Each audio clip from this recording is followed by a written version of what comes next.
Roxanne Meadows attended Moore College of Art and graduated from Maryland Institute of Art. For over 36 years, she had her own company producing technical illustrations, architectural designs, and model making. She and Jacques are co-founders of the Venus Project.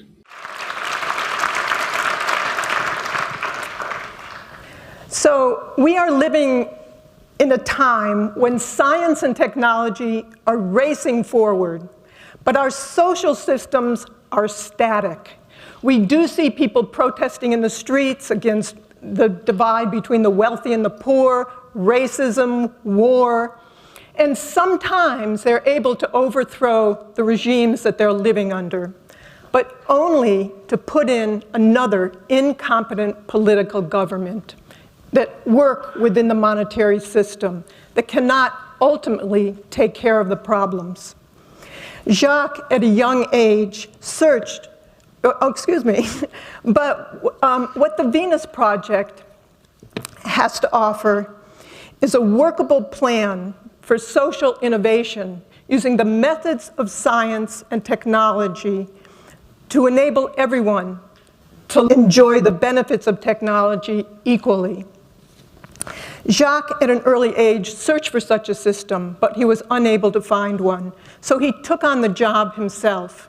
In order to accomplish this, he studied many different disciplines, understanding that science applies to everything, especially behavioral science. And I say that because it's the most neglected science in our culture, yet the most important to understand the need for the Venus Project and the direction of the Venus Project. I felt extremely lucky to have met Jacques when I was 27 years old. I attended the lectures that he gave at his home in Coral Gables, Florida. And the very first lecture that I went to, Jacques, in his unique Fresconian manner, proceeded to smash everything that I held dear and sacred. You understand that, huh? But what was different about him is that he replaced it. He didn't just complain about society, but he replaced it with a real viable alternative, with a value system that appropriately accompanied it. So many people, when they first are introduced to the Venus Project, they can't understand why this isn't implemented now. It seems so easy and it would help so many people. I usually say, well, this is where we are in social evolution. But where is that exactly? The answer to that is quite complicated, but the most relevant issue is that science has very little relevance to how we operate and organize society and the way we live and think. Science presents us with the best tools we have to acquire a testable body of knowledge. It gives us a closer approximation to reality and shows us what works.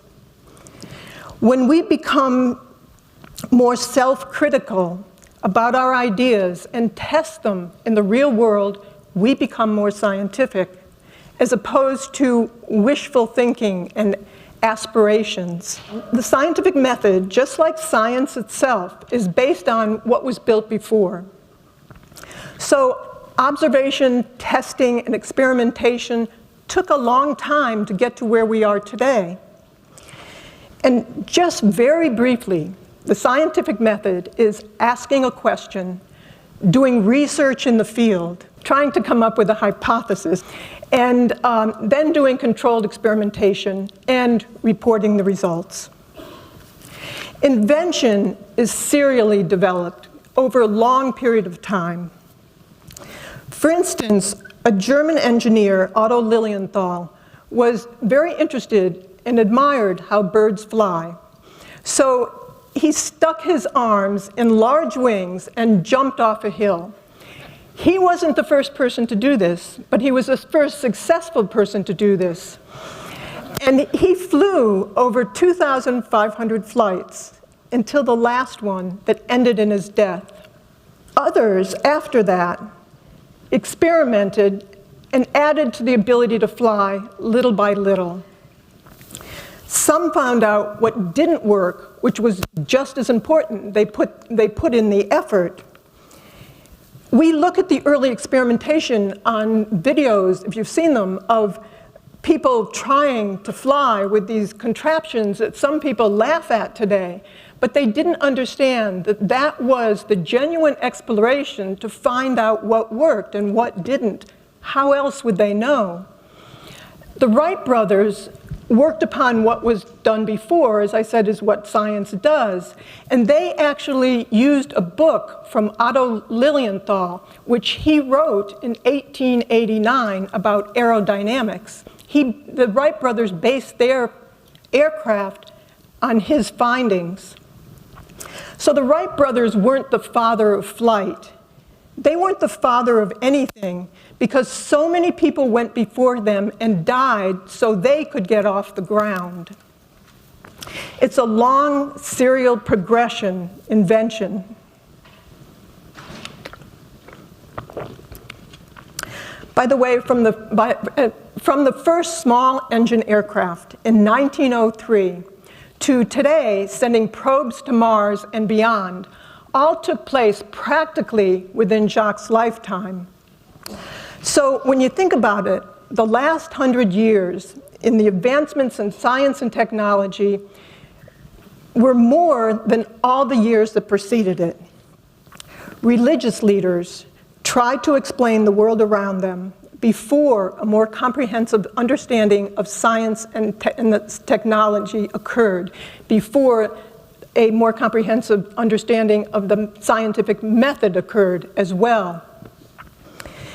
It was a primitive way to try and give meaning to living processes. It proclaimed a set of rules of right and wrong and good and bad that we are still inculcated with today.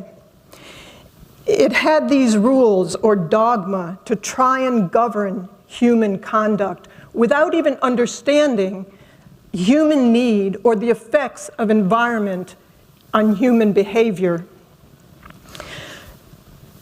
What they didn't understand, they attributed to the gods. So it really is a method of trying to control behavior based on fear, ignorance, and superstition. It is only through the methods of science that will enable us to get out of poverty, hunger, and scarcity.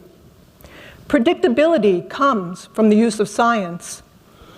For instance, scientists today can predict when the next total solar eclipse of the sun will occur, where in all the world to stand to see it, how long its duration will be, and exactly what time to view it. Sorry, but soothsayers, metaphysicians, religious prophets, or philosophers cannot come close to the accuracy that science gives us. No questions are out of bounds. No matter how controversial they are, there are no sacred truths in science. Just like there are no bad words. You know, who are these people to tell us this is a good word and this is a bad word? This word you can use and this you can't. It's like a woman driving her car into a repair shop, and the mechanic says, it's the differential housing or the ball between the two wheels. And the woman gets all embarrassed and says, don't talk about that part of the car. Put some panties on it. For every concept that we cannot discuss, or every word we cannot utter, determines just how backwards we remain. Without scientific scrutiny and critical thinking, we would have a world of suckers, pacified by the dominant values of the time, to keep things as they are. Clean coal, global warming is a hoax, smart weapons. There'll always be wars and rumors of wars. We all have free will, can't change human nature. and the list of misconceptions that help perpetuate old ways of thinking prevail. We don't put the same critical thinking in examining our social system and our values as we do, say, even making a product. But this isn't to cast blame on the individual, because we can only think with the tools that we are given. We can't exceed them. What we have to think with does not come from the inside out, but we totally reflect our surroundings. If we could critically view our movies, TV, internet, books, magazines, and what they pass off on us as entertainment, we could easily see that what they're trying to teach our children and ourselves is arrogance, cruelty, racism, bigotry, violence, war, chauvinism, murder, and endless commercialism. And they sure as hell are succeeding without any concern whatsoever, other than if it makes a profit. Science enables us to electrify our homes, travel from place to place, talk to anybody, anywhere within the world, and even see them at the same time. It even gives us the gift of life itself through the accomplishments of medicine. Yet it's also a scapegoat for the plethora of problems that we have today, because it is misused and abused by people who are conditioned in a sick and primitive culture, where half the scientists in the world work for the military, at least part-time, and many others work for industries that pollute, poison, and destroy the environment. These are not scientists. These are prostitutes or obedient opportunists.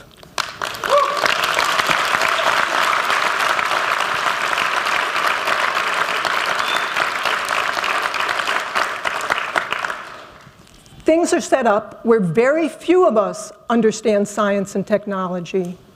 Yet our future depends on the progression of relevant information and how we apply it. The less knowledge we have of the real world, the more pseudoscience and superstition and fear creep in to fill the void. And we become easy prey for bigotry, prejudice, fanaticism, and misinformation. This is a volatile mix for a devastating future, because technology is excelling exponentially. Who is this ignorance serving anyway? Today, those in positions of advantage seek to perpetuate the system that put them there, often at any cost. And laws are written by large corporations to benefit themselves, and the military is there to protect them both. What would happen in a world without law and order? There would be chaos, there'd be murder, people would be killing each other and stealing from each other, just like it is today. So something's needed, but it's not law and order. Instead, it's environmental conditions that don't generate the need for human hostility. Science applied to the social system means that we have to organize and design an environment that surpasses the need for poverty, hunger, war, and aberrant behavior. As a way out of our dilemma, the Venus Project proposes using the methods of science applied to the social system as a tool to elevate everyone. This can be achieved by a global resource-based economy, a systems approach, where all the interacting variables are working efficiently as one entire process. It includes new, well-designed cities that think, working symbiotically as a living, breathing system. These cities would incorporate clean sources of energy, efficient transportation, automated production and distribution plants, enabling freely making available all the goods and services that a highly technological society can produce. Industrial plants would be turning out products that are long-lasting and can be recycled. Resource surveys would be made in order to find out the parameters that we have to work within. And before any large projects would be taken on, we would be doing a negative and positive study. In other words, we would work within the carrying capacity of Earth's resources, where all the resources would become the common heritage of all people. This, in turn, along with a new orientation, would enable people to update their values and change their behavior. When goods and services are made available to everyone, there is no need to steal. When anyone can get whatever they need at the access center. Behaviors such as underselling your competitor to knock them out of business would become obsolete. What we consider a wise and shrewd business person of today would be looked upon as vulgar and twisted in a saner society. Yeah. People would not be looked upon as prey for a sale. People of the future would be concerned about bettering one another rather than beating them. In medicine, for instance, people doing surgery would not do it to get a higher salary or acclaim or rewards, but because they get their fulfillment out of making people well. We have to build an environment that generates a viewpoint that is cooperative rather than competitive. The more intelligent we become, the less we want to beat anyone. And whatever is being designed in the culture goes right back into society for everyone's benefit and security. This way, people are more amiable towards one another. But they're not more friendly towards one another because we're superimposing a moral code or an ethical code or teaching them empathy, but because their actions genuinely enhance the standard of living for everyone. We call this functional morality. In a saner society, people would probably feel sorry for those who still need ostentatious waste, a bigger home, or a fancier car, or more expensive jewelry. They would understand that these people are so insecure that they need to impress others in this way to acquire their own sense of self-worth. But if all the homes and all the amenities were of equal high quality, no one would envy anyone over possessions when anyone can get whatever anyone else has. If you are envious, say, of somebody who can draw better than you, it's only because somebody got to you and said, you have to be the best. We would be proud of you. But those types of values wouldn't be used in the future.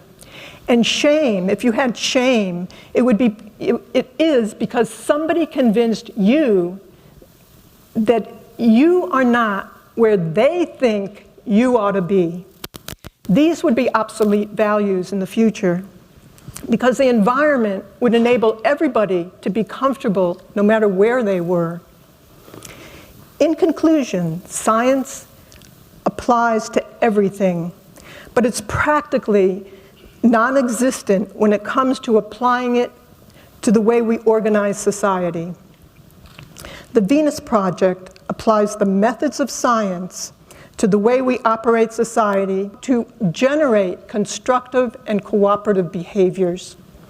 This is the most needed scientific experiment of our times, and it is the most taboo to even consider or talk about. What we have now is a failed experiment. It does not meet the needs, and it does not enrich the lives of everyone. What we ultimately do will depend on if we have a future or not. So we invite you to join us in what could be the most exciting and rewarding social experiment that we could possibly take on. Thank you.